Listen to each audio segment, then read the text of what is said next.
Erectile dysfunction. Oh, Wafa munhu. erectile dysfunction. That is what we do on the expensive seats. Electrical dysfunction. Erectile dysfunction. Electro dysfunction. Hello viewers, magadiko kumatima nenyika kakwamuri tiri kudai kusangana kuno kuEpworth. Nasi ndiri kufamba nasister yangu kuburning issues muri seiko. Tiri Handiti. Saka nhasi zvatiri kuita ka tiri kufamba nemaproducts kuEpworth tichita maquiz questions anenge awina achanga achiwina mubayiro. Usually tinombokuradzai maadverts akasiyana siyana tichikutaurirai zvizhinji neburning issues. Sister, vamwe vanogona kunge vakajambwa nazvo vasiri kuziva kuti zvakamira sei. Maproducts atakabata akamira sei? Okay, for my products takabata inonzi Power Tuesday energy drink. Inowedzera your sexual performance pabonde ende kanongolasta zvako for 1 or 2 days kachita kuti munhu ufambe nemasports ako zvakanaka panyaya dzepabonde. Handiti. Kokamakabata. Isanya ndakabata inonzi Dilagonoreti inobetsera pakucleana system, inouraya bacterium system nezvekuita nechepabonde nezvirwere zvepabonde. Saka masports acho ndoatauda kutanga quiz questions. Ndokumbira kubvunzawo kuti chamunonzwisisa panyaya erectile dysfunction. Electro dysfunction. That's new to me. I've never heard that word. I've never heard that word. ET. Electrical dysfunction. Erectile dysfunction. Electro dysfunction.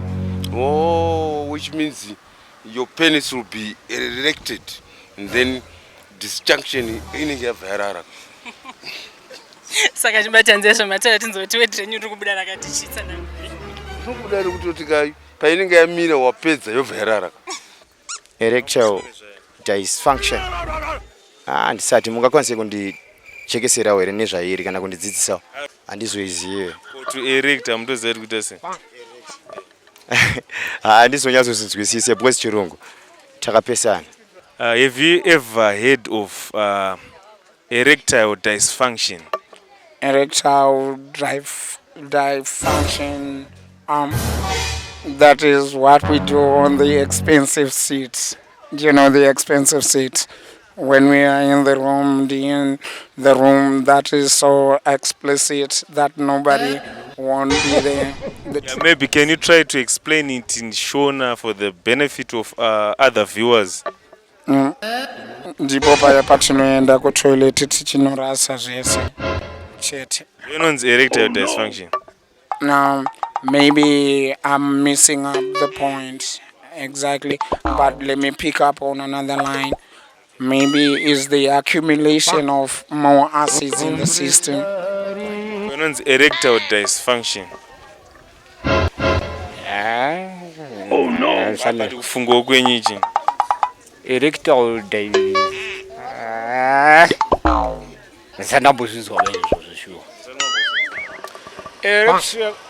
dysfunction is, you know, I mean, if I have some complications in producing sperms when you're having sex with a woman, that is erectile dysfunctions.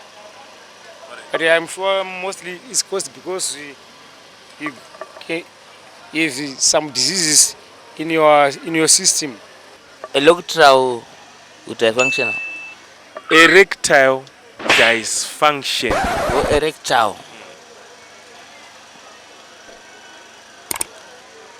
I think What is erectile dysfunction? Erectile dysfunction.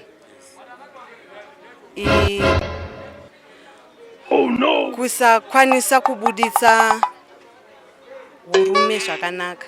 Atimani unogara nani mudiwa ndakati ndinogara ndega uya originary. Hello Zimbabwe, by the way you're listening to the voice of the Wanya Badman Kuso. Saka nyaya tinayo boys rangu inyaya kurudzirana kushandisa natural herbs. Ndine yandakabata inonzi power to herbal energy drink. Kadringi kane maherbs ekuti sana baba inosimba nditi. Enda zvisiri izvo zvega zvatinazvo. Tine nematapi inoshandiswa nemadzimai nemahot property. Saka ndokumbira mungotifonera panhamba dzamuri kuona pascreen.